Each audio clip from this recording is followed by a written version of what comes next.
Hi guys, welcome back to our channel here at Lanko.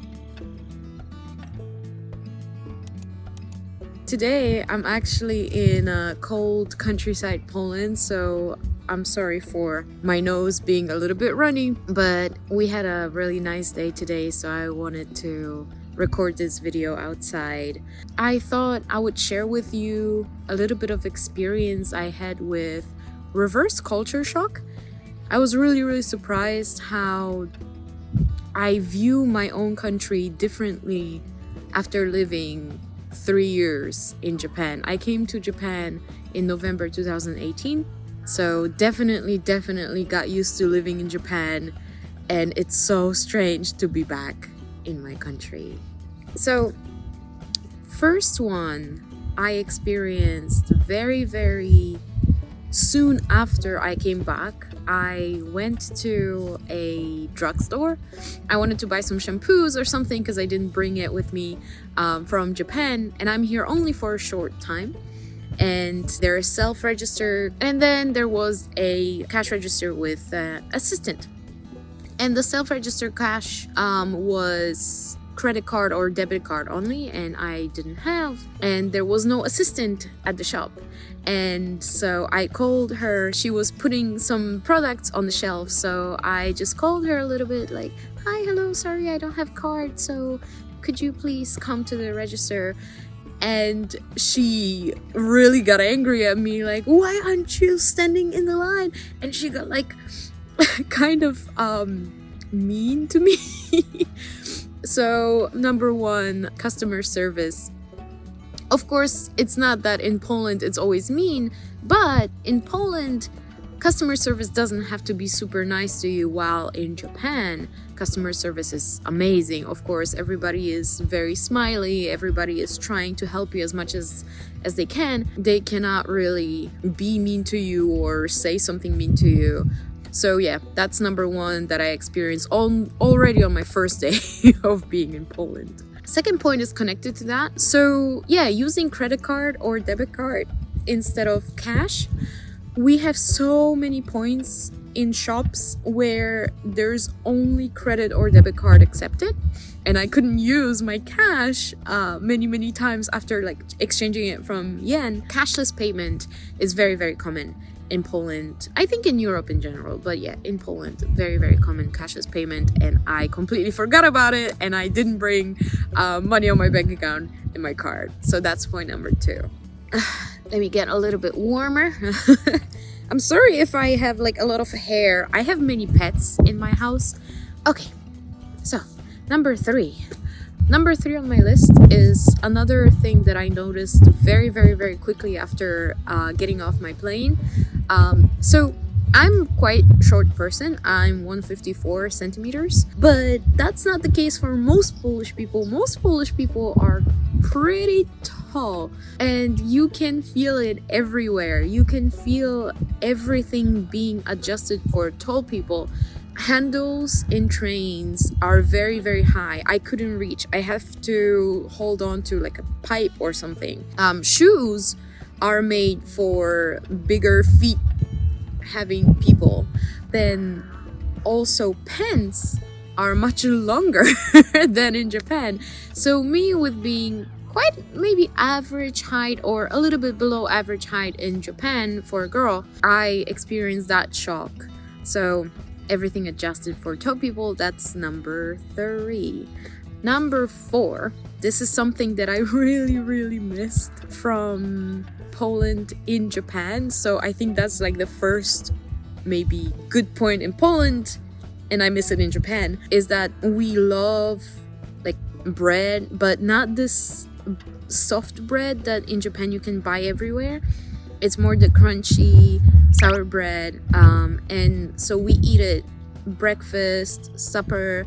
We have many bakeries everywhere, and the bakeries, they open super early in the morning. So they open like 6 a.m, they open 7 a.m, whereas in Japan, bakeries, they open quite late, maybe 10 a.m, 11 a.m. Also, the bread, it is very cheap here. It's much cheaper than in Japan. For maybe 200 yen or 100 yen, maybe 300 yen, depending on the shop, depending on the bakery.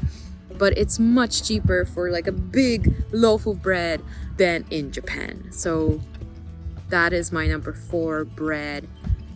We have sun coming out. Number 5, I think. I'm not sure of the numbers anymore. Daytime length. So Japan or Tokyo is pretty even in summer and winter. The daytime, it varies by maybe 1 or 2 hours. Sunrise around like 5 a.m. and sunset around 7 p.m. or 6 p.m. in winter, or 5 p.m. already, yeah. In Poland, it's completely different. So winter time is, the day is really, really, really short. And you can see already it's getting pretty dark, but it's only, guys, it's only exactly 2 p.m. I don't know if you could see it, but it's 2 p.m. Yeah, you can see it here, 2 p.m. And it's already yellow, quite orangey sun setting because it's winter time in Poland. So we have sunrise around 8 a.m. and then sunset starts around 3 p.m., 3:30. 4 p.m. it's gonna be dark already. So winter daytime is so short. I was actually worried that I'm not gonna be able to record this video because I was like rushing with my makeup and everything. And so that's why maybe my clothes are a little bit hairy from my pets, because I didn't have time to change as well. So that's another point in my culture shock. I completely forgot how short the day is in winter. Then in summer, the days are extremely long. The sunrise is around 3 a.m. 2:30 a.m. in summer, and then the sunset is around 10 p.m. 9:30 p.m. So the day is really, really long in summer. So that's really nice. And summer's really, really hot and awesome. Winters are cold. Okay, but another point is this was quite embarrassing for me, actually. So you know how in Tokyo or in Japan you go to a train and the train stops and the door opens and it's so convenient and it's nice and you don't have to do anything, you just leave the train. In Poland, we have to push the button for doors ourselves. So tramways, or if a bus stops, you have to physically push a button on the door. If you don't push the button and nobody else also leaves at that stop and they don't push the button, so yeah, buttons on buses and trams and trains, we gotta push them. Don't forget to push the buttons to leave at certain stations. One more point that I think might be common for many Western countries, but it's not very common in Japan or in Tokyo, is that people talk to you, even like shiranai hito, like people who you don't know will talk to you. So for example, if you stand in line for a cash register, you can start a small chat with someone behind you, or people, if you're looking for something in the shop, just a normal customer, not even a shop assistant, but a normal customer is gonna like ask you like, what do you need? And I cannot reach something because it's on a very tall shelf. Someone will come and help me. Same with, for example, I was flying from Japan, so I had a very heavy suitcases. So many people would run up to me and ask me, do you need any help with this suitcase, because it looks like you're struggling. For example, if I'm going on a train, we have like stairs on trains, so we have to like go up. Some guy or girl taller than me, for example, looking stronger than me, they will run to me and help me with my suitcase, with my luggage. A lot of interactions with people that we don't know, with just random people on the street, that it doesn't really happen very, very often in Tokyo. I don't know about different parts of Japan, but in Tokyo it doesn't really happen so often. People usually don't really talk to each other so much unless there's like really important reason to talk to each other. So that's another point. People are very friendly with each other and there's a lot of interactions with each other. Another point is that public transportation in Poland is really noisy. And I don't mean the machines, I don't mean the trains, because people love talking to each other. The trains are very noisy. There's a lot of people on the trains talking. They will talk on the phone. They will talk with each other, with friends, which that happens in Japan, like friends after a party, yeah, they will talk to each other, but they will be quite respectful, trying to be. Also in Tokyo trains, you have those warnings like please put your phones on the silent mode to prevent any noise. And trains in Tokyo are so quiet. And I love it because I love listening to music on a train when I'm going somewhere. In Poland, if I'm on a train and I listen to music, I still can hear some people talking, even though I have noise cancelling headphones, but I can still hear people talking. So yeah, very, very talkative people means like nigiyaka trains. So trains or trams or buses, any public transportation, there will be a lot of people talking. So yeah, that's quite another point that I miss from Japan. But also when I'm with friends, I don't mind because I don't feel bad about talking with my friends and laughing with my friends on the train. So maybe it's kind of 50-50. I miss it in Japan when I'm listening to music, but when I'm with my friends, I like it in Poland that I can be noisy and laugh and stuff like this. So yeah. Another point is documents and official stuff. Well, there's good thing and bad thing.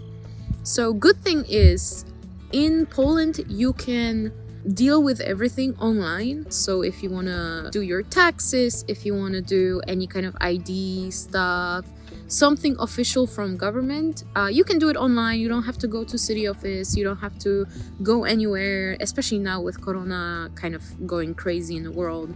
So it's very, very convenient. You can do it from your house. But on the other hand, releasing the documents or kind of dealing with the documents from the city offices, that takes a long time. So for example, I applied for my ID in Poland, and to compare it to Japan, when I first came to Japan, I was at the airport, I gave them my paper visa, and few minutes later, like 10 minutes, not even later, I got my Zaru card, my resident card, in plastic with my photo on it, already printed at the airport, super fast and efficient. But in Poland, I had to apply for a new ID because my ID expired, and they told me it will take around a month for my ID. So I hope I can get it before I leave Japan. And I think maybe last point, the houses are very different. Japan houses, they do have thin walls, they are quite small. You cannot be very noisy there, you have to be respectful of your neighbors. Shoganai, it just cannot be helped. There's a lot of people on a small space. But houses or apartments in Poland are much bigger for cheaper prices, and they are made with bricks. So even if you're in apartment building, usually it's okay for you to make noise, not too much noise of course. If you organize a house party, which is very, very common in Poland, usually your neighbors will not call the police, will not also hear so much unless your guests are screaming, there's like music banging, because of the thick walls, which is also caused by another thing, that there are no earthquakes in Poland. So the walls and the buildings can be built with like thick materials, so they don't have to be of course like flexible and anything to prevent earthquakes. So maybe it's another shogunai thing. But yeah, so those sizes, and also being more, you can be a little bit more noisy in apartments. But yeah, if you live in Tokyo or in Japan, you know that you gotta keep quiet, you're good.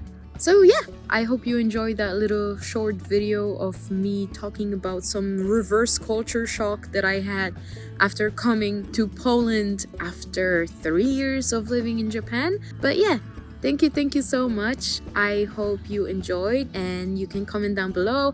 Maybe you lived somewhere else and then came back to Japan, or maybe you are from another country and lived in Japan for a long time and then came to your country, and maybe you experienced some reverse culture shock. And if you did, you can share it in the comments down below.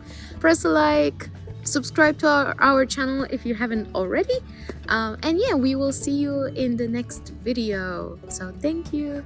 Bye from Poland. Bye bye.